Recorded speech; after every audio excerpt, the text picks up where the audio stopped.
महाराष्ट्र के मंत्री उदय सामंत ने बड़ा दावा किया है कि कत्लखाने के मुद्दे पर जो अफवाहें फैलाई जा रही है वो पूरी तरह से गलत है। सामंत ने दावा किया है कि उनके पास ऐसे सबूत है जो बताते हैं 2015 में ही मुंबई महानगर पालिका ने प्रस्ताव पारित किया था। इस प्रस्ताव के अनुसार श्री कृष्ण जयंती के दौरान 15 दिनों के लिए पशुवध पर रोक लगाने का निर्णय लाया गया था। कत्तलखान्याच्या संदर्भामध्ये जे काही खोटं पसरवलं जातंय हे सगळं त्यांच्याच कालावधीमध्ये झालेलं आहे। त्याचा पुरावा देखील माझ्याकडे आहे। 2015ला मुंबई महानगरपालिकेच्या नगरसेवकांचा एक ठराव झाला आणि त्या ठरावामध्ये 15 दिवस ज्याला आपण पशुवध बंद करावा अशा पद्धतीचा ठराव त्यांनी जिथे घातला आणि त्या 15 दिवसामध्ये श्रीकृष्ण जयंती देखील होती।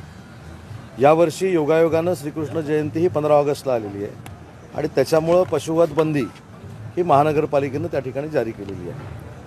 आपण जर हायकोर्टाचे निर्णय बघितले, आपण जर महानगरपालिकेचे ठराव बघितले, आपण सरकारचे जे GR बघितले तर जे काही चर्चा केली जाते याच्यामध्ये काही तथ्य नाही।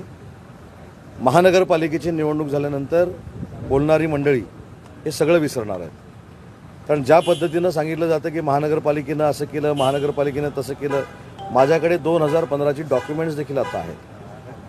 2015ला कशा पद्धतीने निर्णय झाला, किती दिवस त्याच्यामध्ये इन्क्लूड केले गेले, त्याच्यामध्ये माझ्या माहितीप्रमाणे 15 दिवसात पशुवध बंदी करावी या संदर्भातला ठराव कोणी आणला, तो किती नंबरचा ठराव आहे, त्याच्यानंतर जैन समाजाच्या मागणीनुसार जो एक त्यांचा 15 दिवसाचा कालावधी असतो त्याच्यामधले देखील किती दिवस पशुवध बंदी करावी हे सगळे निर्णय 2015ला घेतलेले आहेत। आणि 2015ला महानगरपालिकेचे नगरपालिकेचे महापौर कोण होते, कुठच्या पक्षाचे होते, त्यांचे नेते कोण होते हे देखील महाराष्ट्राला माहिती आहे। आता हे महानगरपालिका आणि स्थानिक स्वराज्य संस्था आल्या आहेत, त्याच्यामुळे प्रत्येक समाजाबद्दल आम्हाला कळवळा आहे, प्रत्येक समाजासोबत आम्ही आहोत अशा सांगण्याचा हा अट्टास आहे। पण ह्याच्यातनं काहीही फलश्रुती त्यांना मिळणार नाही। लोकांना कळलेलं आहे की 2015 पासून 2024 पर्यंत या बाबतीमध्ये कोणी बोलले नाहीत। आज मुंबई महानगरपालिका आणि महाराष्ट्रातल्या अन्य महानगरपालिका असल्यामुळं त्यांना हा कळवळा निर्माण झालेला आहे। नाही, मी सांगितलं ना, माझ्याकडे ठरावाची प्रत आहे, माझ्याकडे ठराव काय मांडला ते देखील आहे आणि 15 दिवस कुठचे जाहीर केले ते देखील आहेत। आता खरं तर माझ्याकडे कागद आहेत ते गाडीत, पण त्याच्यामध्ये श्रीकृष्ण जयंती ही 15 ऑगस्टला आल्यामुळं ते परिपत्रक यावर्षी अशा पद्धतीने लागू होतं।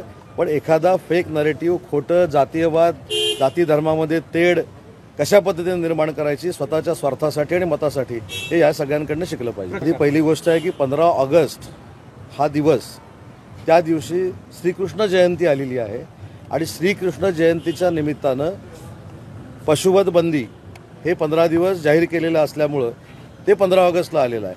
त्याच्यामुळं याचं राजकारण न करता 2015ला देवनार पशुवध कारखान्याच्या संदर्भामध्ये कोणी ठराव घातला हे पत्रकार परिषद घेणाऱ्यांनी जाहीर केलं पाहिजे, हे निषेध करणाऱ्यांनी जाहीर केलं पाहिजे। कबुतराच्या बाबतीमध्ये पण तेच चाललंय, इकडे कबुतरांना वाचवा म्हणून सांगायचं, इकडे कबूतरखाने हटवा म्हणून सांगायचं। ही दुटप्पी भूमिका फक्त आणि फक्त मराठीसाठी नाही तर मुंबई महानगरपालिकेसाठी आहे।